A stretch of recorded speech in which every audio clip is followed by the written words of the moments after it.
2022년 이민년 새해가 밝았습니다. 새해 복 많이 받으시기 바랍니다.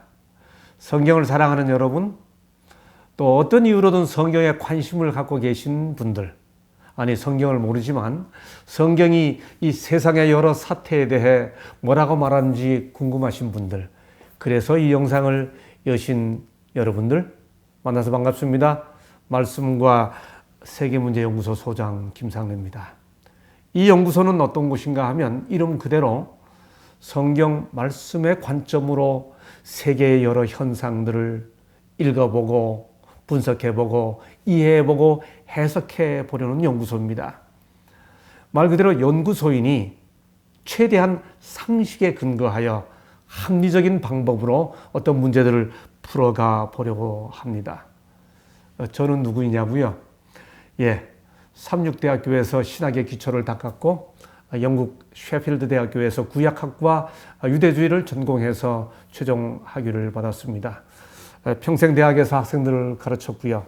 또 뭔가를 연구하면서 보냈습니다. 뭔가를 연구하여 발표할 때는 다른 분들이 학자라고 불러주시고 또 뭔가를 가르칠 때는 학생들이 저를 보고 교수님이라고 불러주시는데 저는 제 자신이 뭔가를 연구할 때는 언제나 끊임없이 학도라는 그런 생각으로 열심히 뭔가를 탐색해 가고 있습니다. 이제 정년 퇴임을 곧 눈앞에 두었습니다. 평생을 학생들에게 캠퍼스에서 뭔가를 가르치고 뭔가를 연구하며 나누어 왔는데 이제 퇴임 이후에는 온라인 시대가 되었잖아요. 코로나 때문에 세상이 다 이 가상에서 만날 수 있는 시대가 되었잖아요. 그래서 퇴임 이후에는 이 온라인을 통해 유튜브를 통해 이렇게 세상과 또 이렇게 관심 있게 방송을 봐주시는 분들과 소통하며 나누고자 이런 프로젝트를 시작했습니다. 그리고 이런 연구소를 설립하게 되었습니다. 이제 2022년 새해를 맞아서 그 첫 프로젝트로 어떤 문제를 다룰까 하다가 이 시대야말로 코로나를 다루어야죠. 그래서 제목을 성경으로 읽는 코로나 사태라는 총 제목을 붙이고 대략 한 6, 7번에 걸쳐서 성경이 말하는 코로나에 대해서 또 코로나 사태를 맞았을 때 성경을 읽는 사람들은 어떻게 살아가야 하는지 등등에 대해 함께 나누어 보려고 합니다. 대략 6, 7회에 걸쳐 회당 한 20분 안팎으로 말씀을 드려보려고 합니다. 오늘은 그 첫 시간으로 코비드-19의 원인과 레위기 11장이라는 제목으로 말씀을 드리겠습니다. 여러분, 이 동물들의 공통점이 뭘까요? 돼지도 보이고 독수리, 매도 보이고 토끼도 보이고 장어 비슷한 것도 보이고 낙타도 보이고 그렇죠? 올빼미도 보입니다. 센스 있는 분들은 조금 전에 제가 제목을 말했습니다. 오늘 다룰 주제 뭐였죠? 코비드-19과 레위기 11장이라고 말씀을 드렸습니다. 이 짐승들이 어떤 공통점을 가지고 있을까요? 이렇게 보시면 어떨까요? 선 위의 짐승들과 선 아래 짐승들의 차이가 뭘까요?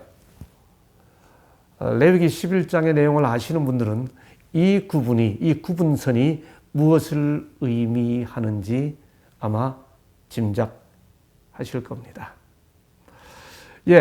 코비드-19을 다루겠다고 했으니까 우선 코비드라고 하는 말이 이게 딱 코로나 바이러스잖아요. 그래서 바이러스가 뭔지에 대해서 잠깐 좀 살펴보겠습니다.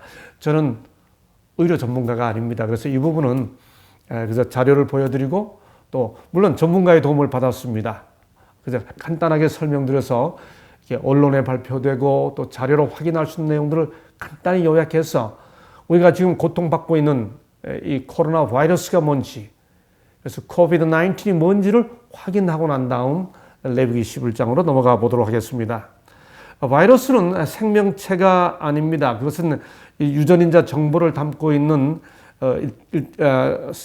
설계도 핵산, 즉 DNA와 RNA를 보유하고 있죠. 평균 크기는 인간 세포의 약 1000분의 1 정도라고 합니다. 구성은 DNA와 RNA를 감싸고 있는 단백질 막과 그 막을 포장하는 지방질 외피로 구성되어 있다고 합니다. 이게 외피가 지방질이기 때문에 비누로 씻으면 이게 쉽게 제거될 수 있는 거죠. 스스로 복제하여 존재할 수 없기 때문에 반드시 숙주 세포를 빌려서 그 세포 자체의 기능을 이용하여 핵산을 복제하면서 생식한다고 합니다. 그렇다면 코로나 바이러스는 뭘까요? 1930년 급성 호흡기 감염을 보인 닭에게서요. 짐승입니다. 닭에게서 처음 발견되었다고 합니다. 코로나라는 이름은 라틴어 코로나, 헬라어로 코로네이라고 합니다. 이 단어에서 가져온 것인데 왕관, 화관, 그러니까 왕관 생긴 게 좀 왕관 비슷해요. 이 화관처럼. 아마 그래서 그런 이름이 붙여지지 않았을까 비전문가인 제가 그렇게 짐작해 봅니다. 이 두 코로나에다가 바이러스 붙여서 코로나 바이러스라고 하는 용어 자체를 쓴 것은 1968년 네이처지에 처음으로 등장하였다고 합니다. 이 코로나 바이러스는 아까 말씀드린 것처럼 바이러스의 특징인 숙주 생물이 있어야 하는데 특별히 말굽박쥐, 천산갑, 사양고양이 등등에 공생하고 있다고 합니다. 자, 그런데 RNA 핵산을 보유하고 있는 7가지 인간 코로나 바이러스 변종이 있답니다. 의학자들의 전문가의 그가 준 정보에 의하면 보시는 것처럼 이런 4가지 인간 코로나 바이러스가 있고요. 또 이런 코로나 바이러스가 있는데 이 끝에 3가지를 보시면 최근에 다들 들어보셨을 겁니다. 중증 급성 호흡기 증후군 코로나 바이러스 SARS라고 합니다. SARS-CoV라고 합니다. 그 다음에 중동호흡기 증후군 코로나 바이러스. 코로나 바이러스는 이미 SARS에도 코로나 바이러스고요. 이걸 메르스라고 그러죠. 메르스-CoV. 메르스-CoV도 이게 코로나입니다. 그리고 이제 중증 급성 호흡기 증후군 코로나 바이러스. 아까 위에 맨 처음 SARS 할 때 나왔었죠. 그래서 보세요. 거기 보면 중증 급성 호흡기 증후군 코로나 바이러스 이름 똑같은데 이게 2번째이기 때문에 2 하고 붙었습니다. 그래서 이것의 공식 명칭은 SARS-CoV-2입니다. 혹은 이게 2019년에 발견되기 때문에 2019-nCoV 하는 이 n이 뭘까요? 영어에 신종, 소설 할 때는 novel 그러잖아요. 이게 명사로 쓰이면 소설이지만 형용사로 쓰이면 새로운 종류, 기이한 이런 뜻입니다. 그래서 N 할 때는 이게 신종 CoV, 2019년에 발견된 신종 CoV라고 합니다. 그래서 우리가 이걸 흔히 COVID-19이라고 부르는데 이 COVID-19의 공식 명칭이 이 3번째입니다. 제가 이 셋을 나눈 것은 SARS, 그다음에 메르스, 그 다음에 또 SARS인데 SARS-2예요, 사실. 이걸 우리가 지금 이걸 우리가 뭐라고 부르는가 하면 COVID-19이라고 부릅니다. 이 COVID-19이 뭔가? 코로나 바이러스 디지즈 2019에서 COVID를 합쳐서 COVID-19이라고 부르는 것이죠. 자, 그렇다면 현재 우리가 겪고 있는 이 COVID-19은 어떻게 발생이 됐나요? 아까 말씀드린 것처럼 2019년에 첫 환자가 확인됩니다. 중국 우한의 화난수산시장에서 야생동물을 식용으로 판매하던 종업원이 2019년 12월 26일에 우한중앙병원에 입원합니다. 사실은 그 가을부터 시작이 됐다고 합니다. 제가 쭉 살펴보니까. 근데 첫 환자로 확인이 되죠. 그래서 우리나라도 처음에는 우한 폐렴이라고 부르지 않았습니까? 그런데 나중에 공식 명칭으로 COVID-19, 우한 폐렴이라 더 이상 쓰지 않고 COVID-19이라고 쓰게 됐죠. 그 우한이 COVID-19의 기원일 거라고 하는 것은 하나의 설이지 확정된 것은 아니기 때문에 우한 폐렴이라는 용어를 쓰지 않는 거죠. 그러면 이 첫 환자가 왜 야생동물을 식용으로 판매하던 그 시장에서 이 종업원이 일하다가 걸렸는데 왜 야생동물을 식용으로 판매했을까요? 이유는 바로 그 시장에서 뱀이나 천산갑이나 박쥐와 같은 야생동물들을 요구하는 구매자들이 있었기 때문에 그 시장에서 이런 것들을 팔았다고 합니다. 현재까지 밝혀진 바에 의하면 코비드-19의 기원은 크게 두 가지 설이 있습니다. 하나는 실험실 기원설이고 하나는 자연 기원설입니다. 실험실 기원설이란 뭔가 중국 우한이 됐던 미국 어느 곳이 됐던 실험실에서 의도적으로 이 코비드-19, SARS-2를 이 바이러스를 확산시켰다. 라고 하는 것이 실험실 기원설이고요. 자연 기원설은 인간이 접촉을 했던, 섭취를 했던, 다시 말해 취급을 했던, 먹었던, 시체를 만졌던 아니면 먹었던 어떤 게 자연적인 과정을 통해 인간에게 이 바이러스가 옮겨지게 됐다 하는 두 가지입니다. 자, 근데 이 실험실 기원설은 뭘까요? 아까 말씀드린 것처럼 코비드-19 기원에 대해서 처음 나온 이야기가 우한의 과학자들에 의해 연구실에서 코비드-19이 만들어졌다는 설이 많이 확산되고 있었죠. 소위 이런 걸 뭐라고 그러나요? 음모론이라고 그러죠. 이렇게 특별히 이제 미국 쪽에서 이제 그런 이야기들이 많이 나오게 되니까 중국 쪽에서도 뭐라고 이야기하나요? 역공을 했지요. 오히려 미국 대학 실험실에서 코로나 유출됐다 하고 중국이 새로운 바이러스 진원지로 지목을 합니다. 미국의 실험실이다. 일종의 뭐 정치적 공방이면서 이제 음모론이죠. 글쎄요, 모든 사태를 음모론으로 보는 것은 뭐 세상이 하도 악하다 보니까 음모론이 없지는 않을 거예요. 그러나 모든 사태의 최초 판단을 음모론으로 보는 시각은 뭐라 그럴까요? 합리적이고 정확한 판단을 하기는 어렵죠.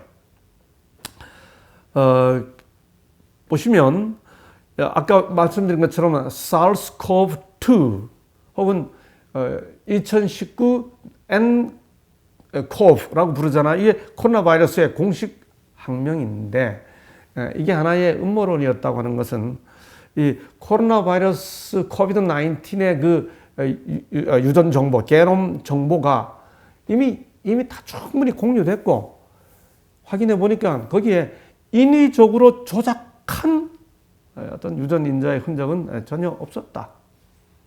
그래서 코로나 기원 중국 실험실 아니라고? 그 다음 나온 게 뭐예요?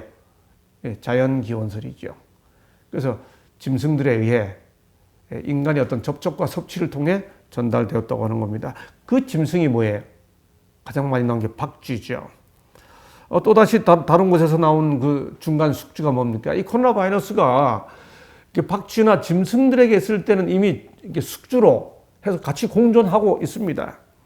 그래서 여기 보시면 박쥐와 천산갑을 거치면서 인체 감염 능력을 갖췄다 이렇게 말합니다. 박쥐가 나왔습니다. 여기서부터 이 코로나 바이러스의 기원을 보면서 저의 관심이 레위기로 연결되기 시작했습니다. 다시 또 다른 기사에 보면 코로나19 바이러스 박쥐 몸속에서 이미 40년 혹은 70년 전에 생겨났다고 말하는 겁니다. 그러니까 이게 짐승들 속에 가서는 이미 그 숙주 속에서 이 코로나 바이러스가 같이 공존하고 있는 겁니다. 그렇죠? 여기 보면 놀랍게도 코로나 바이러스 유전자 정보하고 박쥐에게서 발견된 SARS, 지금 우리가 알고 있는 코비드-19도 SARS-2라고 그랬잖아요. SARS-like coronaviruses. 이 사르스와 통하는 그런 코로나 바이러스 유전자 정보하고 상동성, 유사성이 연구소마다 뭐 89%, 90% 가까이 가깝다, 93% 가깝다, 뭐 96% 가깝다. 박쥐의 그 바이러스 그 유전자 정보와 지금 우리가 고통당하고 있는 코로나 바이러스 유전 정보가 이렇게 일치하는 거예요. 그러니까 그 기원이 박쥐일 것이다라고 하는 생각은 하는 것은 아주 합리적인 판단이지요. 그런데 박쥐 외에 또 천산갑이 있습니다. 천산갑은 그 두 개의 상동성이 무려 99%에 이른다고 하는 겁니다. 자, 그러면 박쥐를 조금 더 알아볼까요? 제가 역시 언론의 그 타이틀을 따왔습니다. 코로나 사르스 메르스. 사실 코로나도 사르스2라고 제가 말씀드렸죠. 사르스2, 사르스1, 메르스. 이 주범이 박쥐인데 그 박쥐가 치명적 바이러스를 39종을 가지고 있답니다. 저장 중이라는 겁니다. 박쥐는 포유류 중에서 60 내지 200개의 바이러스를 가장 많이 가지고 있기 때문에 포유류 중에서 가장 많이 이 바이러스를 지니고 있다고 합니다. 근데 그 중에서 치명적인 바이러스 39종을 가지고 있어요. 자기는 전혀 질병에 걸리지 않는 겁니다. 이렇게 이제 박쥐 이야기가 나오고 이어서 천산갑입니다. 아까 말씀드렸죠. 천산갑은 거의 99%라고요. 역시 언론에서 제가 따왔습니다. 신종 코로나 중간 숙주 천산갑일 가능성 99%. 여기 신종 코로나 바이러스 숙주는 천산갑. 천산갑이 뭔가 이겁니다. 뭐하고 비슷하게 생겼습니까? 별로 크지 않습니다. 사실 이렇게 요만한 건데요. 얼핏 보기에 뭐하고 비슷한가요? 공룡, 도마뱀, 악어, 그렇죠? 뭐 이런 것하고 비슷해 보이시죠? 자, 이 박쥐 대신에 천산갑 이야기가 나오게 된 것은 이제 이 코비드-19이 창궐 하게 된 그 겨울에 박쥐는 사실 동면에 들어가기 때문에 이 접촉이 흔하지 않다는 겁니다. 아까 말씀드린 것처럼 한 실험소에서 특별히 화난 농업대학의 발표에 의하면 이 천산갑이 그 유전자, 코비드-19의 유전자 그 상동성이 99%에 이른다고 했습니다. 또 놀라운 거는 이 천산갑이 고급 식재료로 유통한다는 겁니다. 특별히 그 등 비늘이 정력에 좋다는 낭설이 있어가지고 사람들이 많이 취한다는 거예요. 이 외에도 여기 보시면 WHO에서 발표하기를 코로나 중간 숙주로 천산갑이 아닌 족제비, 오소리, 토끼가 언급되었습니다. 여러분, 지금까지 언급된 짐승들을 다 모아볼까요? 박쥐, 천산갑, 토끼, 뱀. 그렇죠? 네.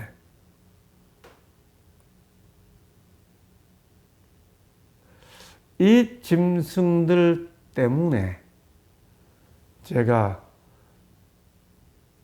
코비드-19 상황을 맞으면서 레위기 11장으로 관심이 쏠리게 된 것입니다.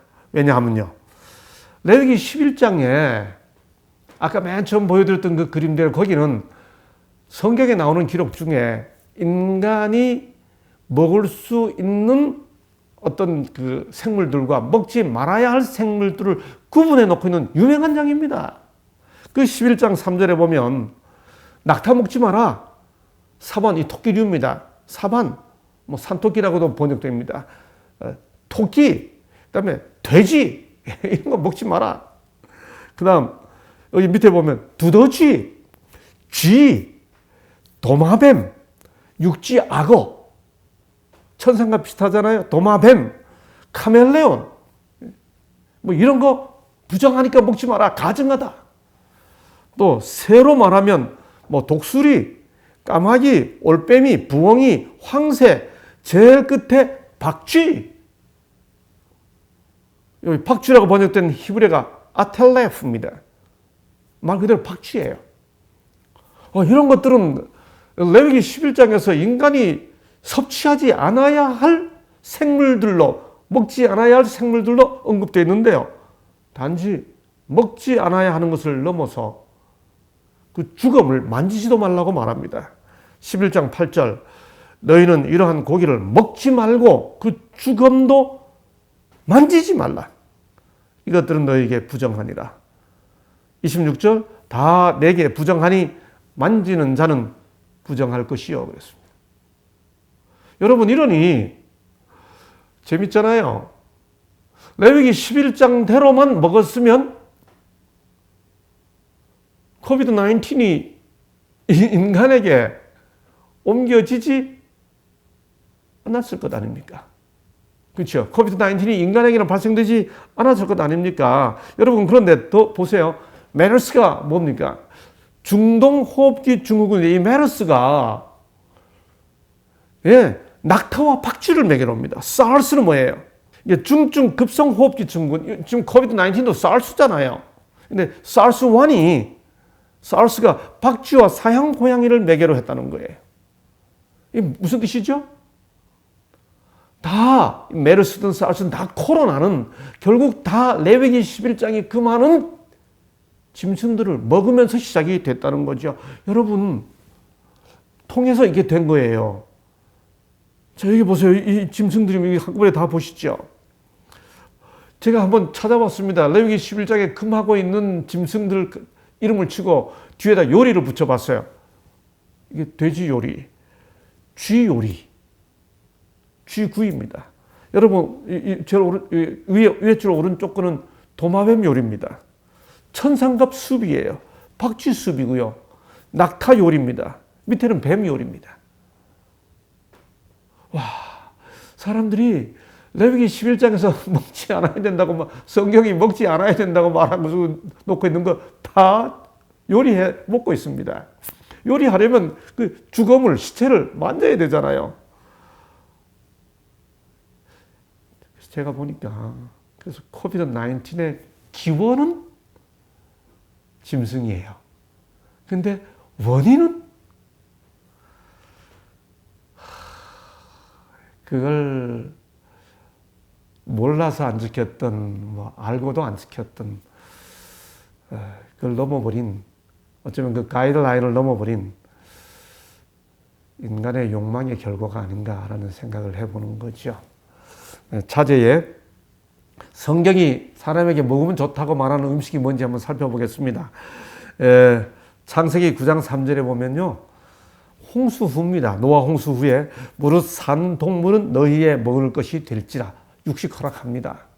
그런데 그 다음 구절이 중요합니다. 채소, 같이 기준점이 있는 거죠. 인간이 취해야 할 음식의 기준점이 채소 가치예요. 육식을 허락되었어요. 근데 그 육식이 모든 거 다 먹어도 되는 게 아닙니다. 사실 그 전에 보면 노아 대홍수에서 생물을 보존할 때 정결한 짐승은 7쌍, 부정한 짐승은 2쌍 이렇게 합니다. 차이를 뒀어요.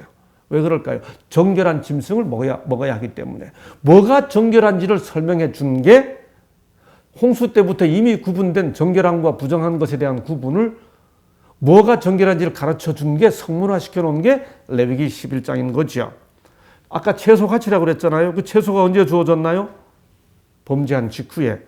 땅이 내게 가시덤불과 원공기를 낼 것이라 너희 먹을 것은 밭의 채소인 척 라고 말합니다. 이게 들풀이라고 그럽니다. 그런데 이건 범죄 후입니다. 범죄 전 에덴에서는 뭐가 주어졌나요? 창세기 1장 29절에 보면 씨 맺는 모든 채소와 씨 가진 열매 맺는 모든 나무를 너희에게 주노니 너희의 먹을 거리가 되리라. 곡식, 견과, 과일입니다.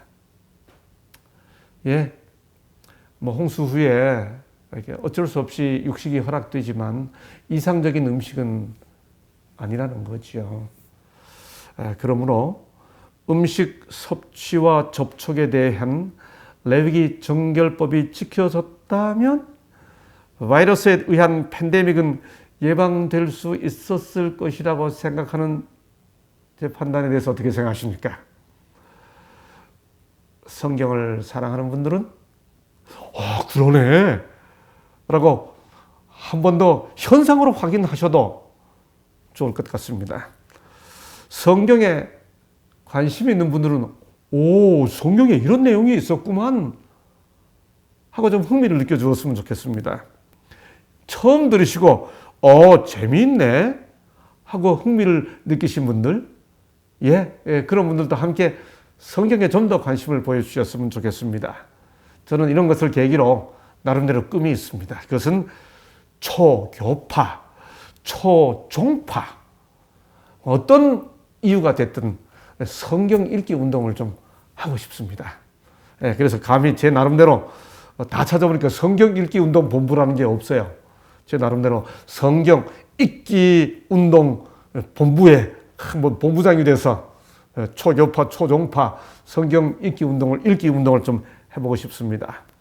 이 운동의 뜻을 함께 하시는 분들이 있다면 붉은색 구독 버튼과 좋아요 버튼 함께 눌러주시면 감사하겠습니다. 이제 제 2호에서는 그렇다면 레위기 11장은 정말 유효할까? 성경을 사랑하는 분들 중에도 그가 아무 의미 없다고 생각하는 분들이 많은데 정말 레위기 11장은 어떤 의미를 가지고 있을까를 다루어 보도록 하겠습니다. 오늘은 여기서 마치겠습니다. 감사합니다.